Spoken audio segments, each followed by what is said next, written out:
Now, on the industrial action being taken by lecturers from today, joining me is Joe Attard. He's a graduate teaching assistant at King's College London and a member of the Universities and College Union Executive at King's College. Welcome to you indeed. Thank you. King's College, one of the major components of University of London. What's going on there? I mean, are all the relevant lecturers taking action? Well, obviously we met the draconian threshold established by the Trade Union Act, and of the people balloted, 92% of us in my university are going to be striking, and we intend to strike for as long as it takes to bring the UK back to the table. Problem is that people who are being hurt are the students rather than the university authorities or the government in this. So is it a particularly effective action? You know what gives me the greatest confidence in the likelihood of winning this action is the solidarity of students. The Times Higher Education Supplement found that over 50% of students are directing their anger not towards the UCU but towards the UK and their vice-chancellors, and they're angry, but that anger is being directed towards the bosses, and they're right to be angry. This is their education system and it's being squandered. You know, vice-chancellors have seen their wages balloon over the past period. Over the last 10 years or so, frontline teaching staff have seen wages decrease by about 15%. That's where students' fees should be going, reinvested into education, and students understand that. I mean, students are paying twice, aren't they? They're not getting the teaching they paid for, and they're carrying on paying. Well, frankly, most of what they pay doesn't go to teaching. It goes to vice-chancellor salaries and to estates, which are used to rope in particularly international students, which are then squeezed for enormous fees. And you'll note that the National Union of Students has already given a joint statement of solidarity with the UCU. My local student union at King's College London has already passed a statement of solidarity. So actually, I think you'll find that the connection between students and staff on this question is pretty firm. And why do you think this is going to be effective in terms of bringing the employers to the table? It's the biggest single action the UCU has ever taken. We've got 14 days lined up, and we balloted for up to 6 months, and we intend to fight for as long as we have to.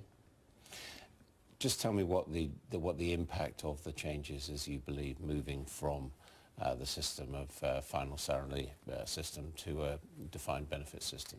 I'd say it's the single greatest attack on higher education workers in our lifetimes. As you say, I'm a graduate teaching assistant. I'm a PhD student who's paid to teach on a casual basis, and a lot of people at home might not know this. Students and prospective students and their parents. Most teaching at universities is done by casualised members of staff who earn, if you tot up their hours accurately, around about minimum wage. It's sort of the JD Sports model of academia. And it's going to hurt people like me the most. I've only just started paying into the pension scheme, and I stand to lose 40% of my pension, £10,000 a year. It's an attack on the security of lecturers that comes off the back of mass casualisation. As I said, vice-chancellors rewarding themselves with huge salaries. So it's incredibly galling and incredibly hypocritical that the UK is shifting the burden and shifting the risk of what they, rather spuriously, I say, claim to be a hole in the pension scheme onto ordinary lecturers. And where should the money come from to, if you were to go back to the system that you got 40% of your pension back, if you like? Put it this way. My vice-chancellor, or principal I should say, Ed Byrne, earns £450,000 a year. Yeah. That's a 20% increase over his predecessor. When's he taking a pay cut? Yeah, but hang on a second. How many lecturers are there? Well, in the country? No, in your college. A few hundred. Yeah, well, exactly. So 400,000. I mean, that, in a sense, is a symbolic issue. It's that money is not going to solve the pension hole, is it? Look, so where's the extra money going to come from? I'm very clear. I'm in favour of free education. I'm in favour of expropriating some of the £850 billion of uninvested capital that's just resting, not doing very much at all in the UK economy. The money exists to provide a free, fair and accessible education system you know, into the future. The problem is that wealth's in the wrong hands. So I'd be in favour of, as Jeremy Corbyn is, a cradle-to-grave national education service.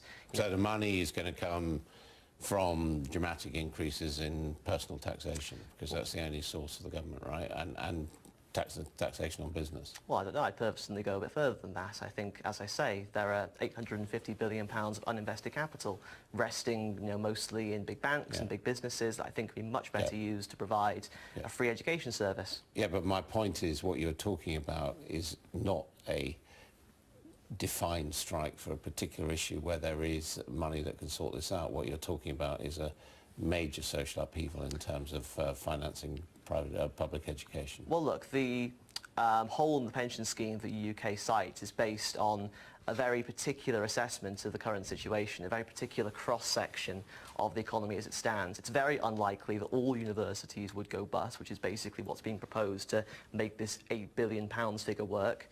And, you know, part of the reason that they're recommending this... So you think the basis on which the employers' side are making this change is false, that they're giving you false statistics?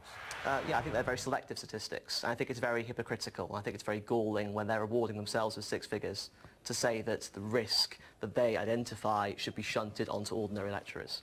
OK, thank you very much indeed. And there we are. There's the demonstration going on live now at Bristol University, supported by the Students' Union as well, our correspondent says.